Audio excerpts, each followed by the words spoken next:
Right. So, Top Boy episode 2 of season 3.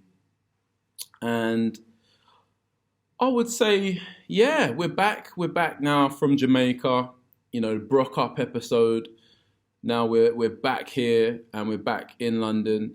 One thing I really liked was the fact when Deshane was back, we got this feeling of like gentrification and the fact that what he had seen in the time he had been away. So I don't know, the 5 years, I guess, 4 or 5 years that he had been away is this massive change in East London.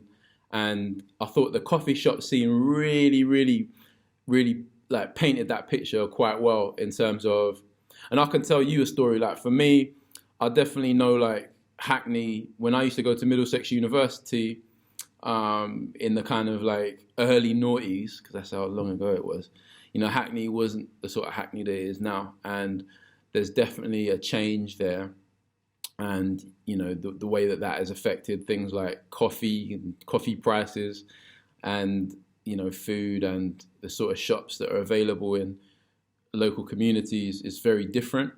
And I think that whole Deshane coming back, it painted that picture extremely well. I thought it was very touching, very warm to see him, the scenes with his mum and with the person that was looking after her.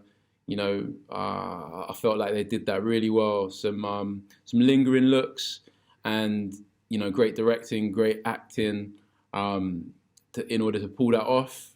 And obviously, the way that Top Boy I think has maintained the same actors from years gone by, I think is really good. And speaking of which, these two, just seeing that warm moment when Sully came out of prison, and seeing those two together, was just really something else, and I really appreciated that. But just to rewind, like let's go back to Sully being in prison, and something that was teased was obviously seeing Dave on the phone in the first episode, and now we've seen obviously the prison. And oh my gosh, when you saw that drone and then the person receiving the drone, and then you see it's Dave, and then it's like, oh man, I really lost my stuff for a minute there, because obviously Dave, and big up to Dave this week, obviously picking up the Mercury Music Prize. He's doing big things, and I think definitely seeing his acting the way it was, I think that really came through. And Sully is always just such a great character. Big up to Kano. I think the way he portrays Sully is really interesting. And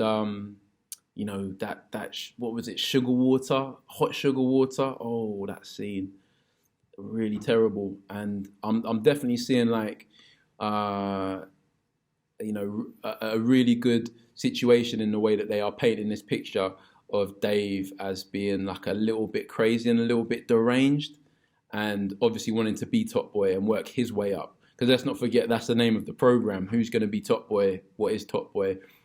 Who do people aspire to be? And I'm already sensing that like hierarchical fight for survival within these early episodes. And by the way, let me just apologize for like the invisible moments on the shirt. Bad shirt choice selection when using this background. But anyway, apologies. And yeah, just going through the episode, I also found that something they're doing really well is that the part with the kids, and bringing the kids in. And I feel like especially me being a teacher, seeing the parent scene, like a parents' evening, I really could relate to. And the brother obviously taking, we kind of know that they're brothers now. I think there was a lot of good background given to that story, and them losing their parents, and them kind of in a situation now where the eldest one seems to be legal guardian of the youngest.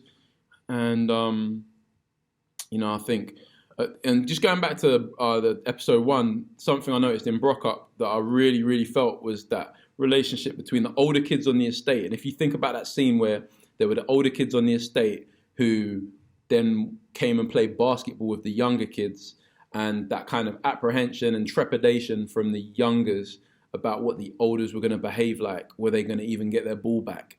I remember being young and feeling that same way. And like I say, I feel like Top Boy really, really is doing a great job of showcasing that.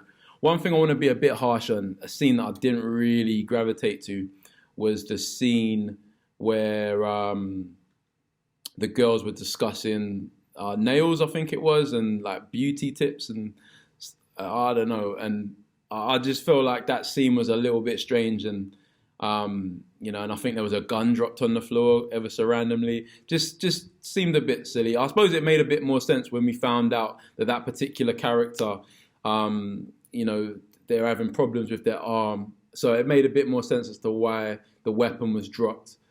But yeah, overall, I would say it was a good episode. Not as good as the first episode in my view. You know, I think I gave the first episode like a 9.2. I'd probably give this one like maybe a 8.9, 8.8. Yeah, I'll settle for an 8.8.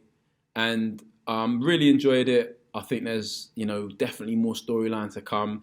This one to me was definitely about building these characters and, you know, establishing certain people, and for us to see a little bit of their development going into, you know, the next episode. So really appreciate what's going on as well, guys. Just want to say thanks a lot for watching the videos, keeping up. Feel free to, you know, drop a line as well in the comments, and yeah, just let's keep it going. So next review will be Top Boy episode 3.